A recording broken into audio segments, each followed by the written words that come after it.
Welcome back to By the Bookshelf. I'm glad you can join me again this evening for a chance to talk more about some of the issues facing the church, the decisions we have to make, this new reality we find ourselves in. I appreciate you taking the time to watch. I want to speak a little bit today and begin with a book by Kristen Kishore called Graceling. It's kind of a young adult fantasy series. In this world, certain people are born with graces, gifts of special abilities. Everyone's grace is different. It may be a perfect memory, the ability to create magnificent works of art. Anything could end up being a grace. The main character, Katza's grace, was always assumed to be killing because she was good at it.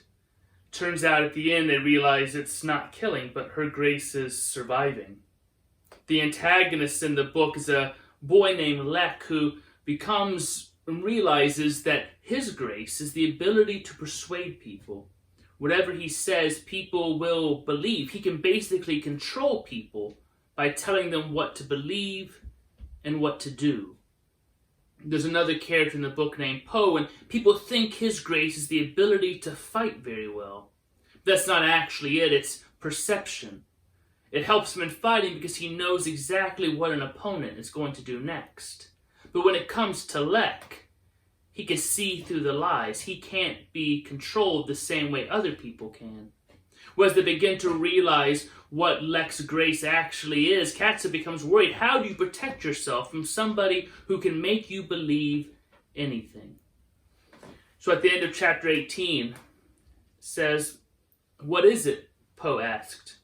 "What's bothering you?" "If Lek has this grace, as you suspect," she began. "Yes." "How will I protect myself from him?" He considered her seriously. "Well, and that's easy. My grace will protect me from him, and I'll protect you. You'll be safe with me, Katza." Have you ever had to trust someone so much that your entire safety is dependent on them? Maybe if you ever had surgery and you're going under a knife, your life is in the surgeon's hand, the anesthesiologist's hands. When we're babies, our lives are in our parents' hands. We have to trust them. Trust is extremely important. And if you have that trust, if someone trusts you with their safety, that's a sacred thing. There's a lot of discussion right now around our country and in the media around the question of church buildings opening back up for in-person worship services. There are many factors involved in the decision for each congregation. Different churches will come to different decisions based on their location, their size, severity of COVID-19 cases in their community, the demographic makeup of their congregation, and just the particularities of their building and facility. It's also important that churches consider the recommendations from their state and local government and health officials, as well as consulting with members in their own congregations who have expertise in different medical fields and have a broader understanding of that particular congregation. But as I've been thinking through these issues and starting work with our task force that's tasked with a job of thinking about recommendations, guidelines, protocols for if we do in-person gatherings and some recommendations on when that might be, I can't help but think of Hershey Park and Gary Chubb. Now, I like amusement parks. I enjoy roller coasters, but at times I think about how dangerous it can be to plummet from heights at top speed, go through corkscrew turns and loop-de-loops. As a child, I thought, well, this isn't smart. There's no way I'm going on one of those. But I grew to trust science and physics. I did the experiment where you put water in the bucket and swing it around, and if you go fast enough, the water doesn't fall out. I learned to trust the people in charge, the experts at the theme park who have a lot at stake and would never put park goers in a position to be hurt or killed, Jurassic Park operators withstanding, obviously. But I trust people like Gary Chubb, the former senior director of maintenance at Hershey Park. I know he wouldn't let a ride open that would be a danger to people who come to Hershey Park, so I can get on that coaster and enjoy the ride. I don't get mad when the operators go through their safety checks before the ride takes off, checking my seat belt, my lap belt, before the coaster shoots off. And if the coaster does have to be closed for maintenance, I don't whine about it. I'd rather they check and double check to make sure that coaster's safe before I get on. I recently asked Gary what kind of protocols and procedures the park has in place to ensure a ride's safety before the park reopens each year or when a new ride is designed and opened. And let me tell you, there are a lot of steps. And new rides like the Candemonium coaster they've been testing over and over again, they have even more steps. They check and they recheck and bring in outside experts to certify their checks and their science. They run tests and more tests, and they replace parts, and they do so much more. I have complete confidence that when I go to Hershey Park, that a ride will be safe, barring some completely unforeseen circumstance. Nothing is without any risk, and we've seen rides occasionally break or someone act like an idiot and break the rules and get themselves hurt. But overall, I trust the people in charge have done everything they need to do before they open the park or the ride. Gary Chubb and others wouldn't let any of us go on a ride that isn't safe. They won't open the gates unless they know the rides they are running are as close to 100% safe as anything can be. I wonder if you have some of those same feelings about coming to church. I hope you trust that the staff and church leadership loves each of you and wants you to be able to enjoy church in a safe environment. Therefore, my guess is that when we open our church building, you will assume that we know the ride is ready and the protocols are set up so that everyone is safe. That we wouldn't open the doors until we can say the church is as close to 100% safe as anything can be in this world. The thing is, I don't think we're able to say that yet. Things change so constantly. Numbers go up and down. Guidelines loosen and tighten. Recommendations have changed. I think things have changed less rapidly. We're closer to a set of best practices. Things don't change as rapidly as they did 2 months ago, but things are still changing. We don't know everything about this yet. I was talking to one of our doctors and epidemiologists at Hershey Med and saying, would you help us with this task force? You sharing your expertise. And she admitted this is new. No one's really an expert. If they aren't, I'm certainly not either. When we do open our campus for in-person gatherings, again, whether outside or inside, we invite you, the members, like amusement park goers, into a relationship of trust, where I hope you think the people in charge, the pastor, the session, the staff, would never put me in a position to be hurt or killed. We want to gather together. We want to open the ride. It'd be easier on all of us, trust me. I don't think I've ever worked as hard or been more stressed or exhausted any other time in my ministry. It's not that I just want to kick the can down the road or abdicate making a tough decision. I'd love things to return to as normal as possible, and I think the rest of the staff would agree, especially Sue George. Think of all that she's doing right now. And I don't want to sound extremist with, you could come to church and get sick, have irreparable damage, even potentially die. I don't want to be alarmist.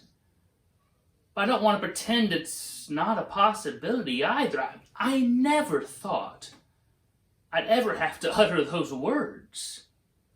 And yet here we are.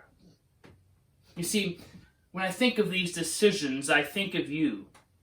I see your face, especially some of our older members and other vulnerable people who might get ready for church on a Sunday morning trusting that I know something about it being safe to ride the ride, when in fact I can't say with that much certainty that it is, at least not right now. And I know some may say, well, those people can just stay home. If people are willing to take the risk, let them. People take big risks all the time on dangerous things. It's their choice. I get that. But church is different. You know that. I don't just want to hold church for the young, the healthy, the bold. I don't want to contribute to community spread and think it's all going to be fine and end up realizing it's not. We can think, well, I'm willing to take the risk, or I think this thing is way overblown, and who knows, maybe you're right. But we don't know. And we don't know how far the consequences of our actions may reach. Can you imagine if something we hosted became a super spreader event? The harm our community and that would cause, part of our mission is to help our community. And we'd be harming it. I don't think we want to take that risk. I know nothing is risk averse, that there's always risk in everything. But when you know something could be a potential risk and you do it anyway, you have to live with those consequences. Now, our building isn't going to be closed forever. We aren't going to rule out in-person gatherings forever. But we want to make sure we can say with confidence, you're going to be okay if you worship with us today. That's one reason we have a task force in place. And we've already met and been at work. Our first set of recommendations to the session will be about benchmarks to consider before offering any face-to-face gatherings. What needs to happen? What does the environment need to be for us to say, yes, we should begin to gather again? And we're also working on some things and ideas about outdoor gatherings, because right now there seems to be general consensus that outside is much safer than anything inside. So we're going to start with the safer options. And I don't know when that will be, though. There's a general consensus that we should not be the first to try in-person gatherings, and we'd want to wait at least a few weeks after we go green to make sure we don't see a spike in COVID cases again. Even then, the session may decide it's not in the best interest of the church and the community for a variety of reasons. At our recent task force meeting, one of our members said, we should make all decisions assuming that Penn Live will come and take a picture of what we're doing and write about it. We want to make sure we don't give the impression that we don't take the virus seriously. We don't want a picture on the front page of the paper with 200 people on our front lawn not wearing masks or social distancing. We don't want to forget certain aspects and have things not work out the way we want it to work out. We were one of the first to take action on suspending in-person gatherings, and we don't want to erode the trust the community has in us, and their belief that we do care for the community and that safety as well as the safety of our members.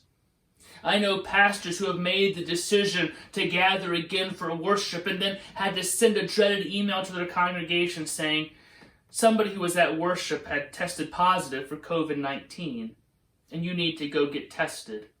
And that pastor now gets emails and phone calls at the church all the time from news stations, from angry citizens, from concerned and scared church members. That may be an extreme case, but those cases are happening. And I don't want it to happen here. That's why the task force is taking their work very seriously. So we're working on things like, well, if we do gather for worship in person, what's that going to be like? How will we do that? What are the different protocols in place? Trying to think of everything that we might need to think about. We have a long list. And it's going to make worship feel a lot different if we abide by all of those things.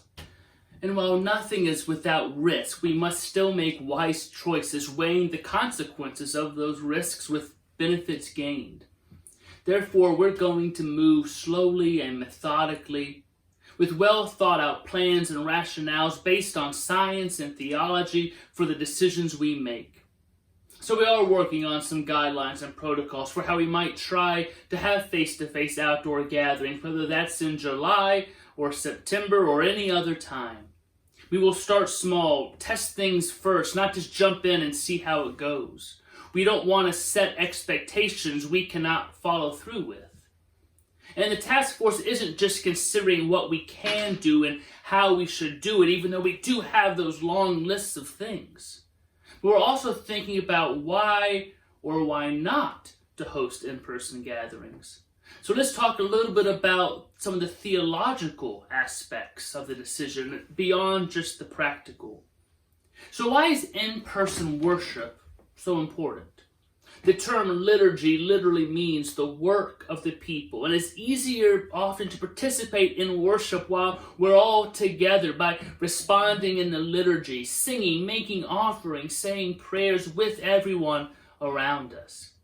It can sometimes feel, and I get it, that online worship is more passive, that we're more passive recipients of worship than active participants, like we're watching worship rather than doing worship. It is possible to participate, though, and I hope we all get better at it. I think of Russ Bayshore playing his tuba along with the hymns, or the Fultz family telling me how they all sing the songs together. I think of my daughter being so excited to do communion and getting to actually serve her mother. As we put more words up to prayers and liturgies, we are more able to join along at home if you can't print off a bulletin. And we've had people record things for worship ahead of time, like music and bits for the children's conversation. And we'll have more in the future as well. Is it different? Yeah. Is it maybe even harder? Sure. It's a new shift that's going to be harder for some than for others.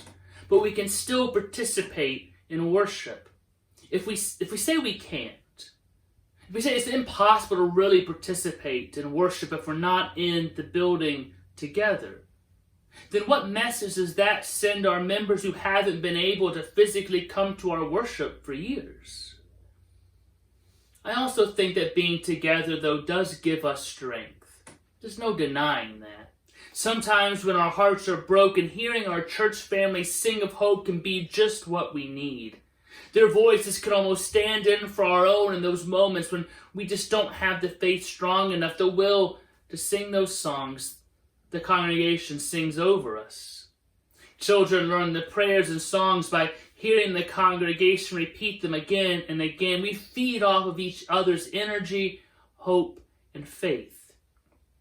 And while we're at home, we may hear the words of the hymn, even a recording of the congregation sing, but I understand it's not the same. There's a reason why churches operated in a similar manner for nearly 2,000 years, and yet it has also changed a lot. We will not deny the power of in-person gatherings. As I mentioned in a sermon a few weeks ago, we were designed to be in relationship with each other and in community. We find ourselves challenged to find new ways to do that, and we aren't always able to adapt to new situations quickly. It doesn't mean we will never adapt, but it takes time, and some are able to make the transition faster than others. Connecting to a digital community is kind of second nature to some of us and completely foreign to others of us. We want to help you with that transition, but we acknowledge it is hard and that some of you may not want to try, or you're nervous, or you have no idea where to even begin. We want to help you with that, so please let us, because we know that connection is important, and right now, sometimes digital is the best way to do that. And so if we can't help you with that, please let us know. And I know that sometimes it's just easier to connect with people when we're in person too. You see someone before church and you ask how they are, you hear what's going on, people ask about you, you make those connections. It's natural, it's quick, it's easy. Many of you have said one thing you love about church is just seeing people and stopping to chat and to connect. But if we do gather for in-person worship, I'm not sure we're going to be able to do that in the ways we want to or are used to. See, I'm afraid if we do offer any in-person gathering, some of the things you love about in-person worship won't be there. We won't have those times to congregate. There won't be a coffee station where we can all gather around and chat. You won't be able to easily turn to your neighbor in the pews and whisper back and forth before the service begins. We will be spread out and more isolated. Worship will feel much different. There won't be times just to congregate around inside the building. And I don't want you to be disappointed or even angry when you come and it's nothing at all like you thought it would be or thought you needed. So in this time of social distancing, we have to be more intentional about those connections we need and that we appreciate.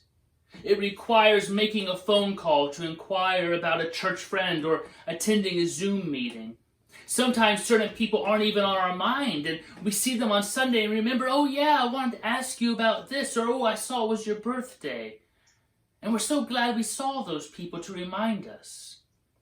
We have to actually be more intentional about thinking of those people we want to see and connect with. And Maria and I have been concerned about people falling through the cracks. We're working with deacons and shepherd group leaders to make sure we are checking in with as many people as possible. We're using birthdays as our way to make contacts and just constantly going through the directory or the list of who signed the online guest book, reaching out to people. It is harder to make those connections now. It puts more emphasis on our proactive actions to reach out to our church family instead of the reactive ones when we just see people on a Sunday. It will take a change in our thought processes and our routines, but if we are serious about the importance of those connections, we will take the time to make them, even if it's harder and it takes extra steps, and it's not just saying hi as you walk down the hall. We still can reach out and connect. I also want to talk about the theology of having limited worship. Now, I think worship is worship, but you need to know that if we have any in-person worship, it will look much different from the worship you may be used to at Dairy. We probably wouldn't have as much congregational singing, or have bulletins, or pass the offering plate. I already mentioned the social aspect of church will be very different, will be spread out. If we do something outside, you may have to leave right after it's over and not all just hang out. There may be other unexpected changes. When we return to in-person worship, it won't be a return to how it was, especially the earlier we decide to make any kind of return. Honestly, we're able to do more and have more flexibility right now with live stream worship because we can drop in videos people make ahead of time, clips from old services. There's a lot of things we can do. With an in-person worship, it's actually going to be more constrained. And it may be more disappointing that it's not the worship you're used to. I still think it's worship. I still think it can be valuable.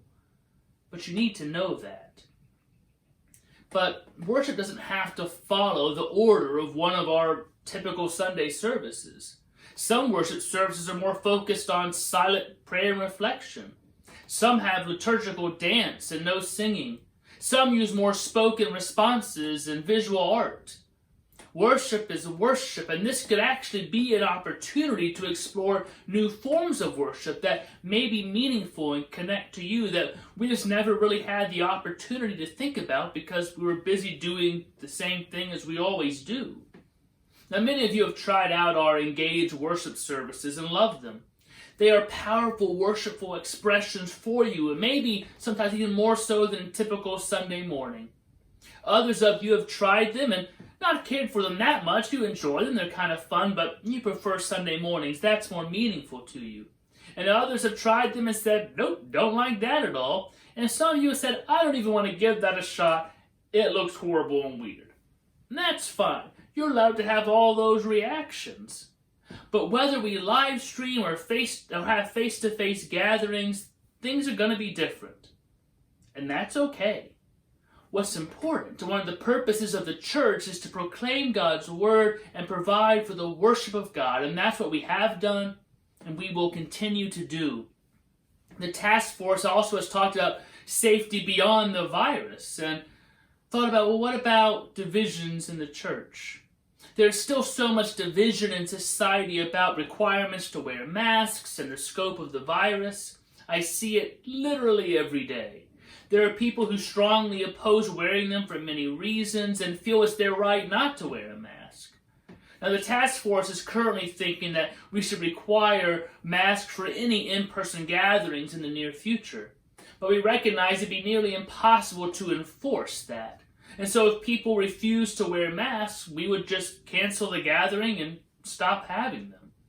But all of this could also lead to divisions and disagreements or even hostility from people, especially from non-members who try to come and want to do things their way. Now isn't the time to have more divisions. Now's the time to find unity and common mission. We don't want to create situations that could lead to division, disagreement, and disunity. And so I hope you read my letter that went out in the e-news last week. And linked in that letter was a letter from the Presbyterian. I hope you had a chance to read that as well. In it had a lot of good biblical rationale for why maybe we should not consider worshiping together until all can worship safely. That's kind of the Presbytery's recommendation right now. And again, it's always up to each individual session. That's how the Presbyterian Church works. But the Presbytery is recommending maybe you don't try to have in-person worship until all can worship together safely. Maybe that idea points to our vision statement. We are an inquiring, inviting, and inclusive Christ-centered community. What would it look like to only invite a few people to a worship service and bar others from coming? Would invitations be withheld from people who have a higher risk of coming in contact with the disease, like certain medical personnel? Would we be an inclusive community if we held a worship that could not include those who would be at high risk? Now, we're never 100% inclusive. That's impossible. But the session will wrestle with these questions because our mission and our vision should guide all of our decisions. We are also called to care for the vulnerable. It's a frequent command in Scripture. I stated earlier that we don't know how far the consequences of our actions may reach. If I catch COVID from someone in the church, could I infect my grandmother who's living with my mom? Could Marie potentially bring cases and infection back to her retirement community? We don't want to be part of a community spread chain because that is not protecting the vulnerable. And while we might say it's not likely, those kind of things are mitigated by spacing and masks. I get you. I hear you. But I'm not ready to base everything on that yet. There still haven't been enough time to test that theory out. Now, according to the Book of Order, the great ends of the church, the purpose of the church, they are as follows: the proclamation of the gospel for the salvation of humankind, the shelter, nurture, and spiritual fellowship of the children of God, the maintenance of divine worship, the preservation of the truth, the promotion of social righteousness, and the exhibition of the kingdom of heaven to the world. So I wonder, are in-person gatherings required to meet these great ends? They may make them easier, maybe even more effective. But are they required? The biggest issue probably comes in reframing and thinking about what fellowship and worship is. Some may argue that we must be in person to have spiritual fellowship and divine worship. But this may be one of those shifts we realize the definition is broader than we once realized. We can easily fall into the trap of we've always done it that way, thus it must be the only way to do it. I recently started watching the English Game on Netflix about the class struggle between the upper class and the working class through the lens of soccer, football in England in the late 19th century. The show explores change and how people navigate that change. There were changes to the game of soccer and how it is played during that time. At first, people scoffed at the new strategies. We can't do that because we've always done this. But as the new ways work, some people started buying into it, while still others rejected it, saying, we want to keep our game the same. I want to play how I've always played, and you playing it this way is ruining it for me. But it's not just the game that's changing. It's ideas about fatherhood and class and society. We are in the midst of some of those changes right now. And we have to rethink so much of maybe what we've thought all our lives. About worship, about church, about education, about the best ways to work. All these things are being reframed and redefined right now. You see, as a society, we're rethinking and reframing all these discussions about the household, the work-home divide, how education should work, and yes, what it means to be the church and worship together. Necessity is the mother of invention, and we are finding new ways, often successful ways, to worship, connect, learn, and serve. We've been blown away that some of the things we've been doing are actually working better than things used to work in the past. And maybe those things will continue well after the pandemic is just a long memory. But also I want to think about it. If we say in person is required for fellowship and worship, then again, what does that say to our members who haven't been able to physically attend church in years? If in-person gatherings are not required to meet these purposes of the church, then is the benefit, and there are benefits, are they worth the risks? And that's something the session will have to decide. These are the moments for the church when we decide through our actions who we are and what is ultimately important to us. So we will not take these decisions lightly. And again, if you have questions, if you have concerns or thoughts, I invite you to reach out to me. None of us have done this before. We're all kind of navigating as we go, trying to learn as much as we can, make wise and faithful decisions. I don't want you to feel that you're completely left out. If you have a voice or a thought you'd like to share, you're more than welcome to share it with me. And that does not mean that we will suddenly do what you want, that you will be completely pleased with every decision the session makes. But I want you to know we want to hear from you. Whether you think, oh, we shouldn't open for a long time, or why haven't we already opened? It's helpful to hear those things, as long as they're phrased in relatively nice ways and you have some rationale and reasons for why you think this. It's okay to share with us, with me, with Marie, with other staff members, with the elders. What are you thinking? What are you fearing? What are your hopes? What are your concerns? Would you come back if we had worship? Do you plan to stay away for a long time? Do you actually like live stream worship better? All of those things are good to know. So I'll now leave you with this blessing from 3 John chapter 1, verse 2. Beloved, I pray that all may go well with you, that you may be in good health, as it goes well with your soul. May we all be able to say, no matter what decisions are made now and in the future, that it is well. It is well with my soul. And may God be with you until we meet again.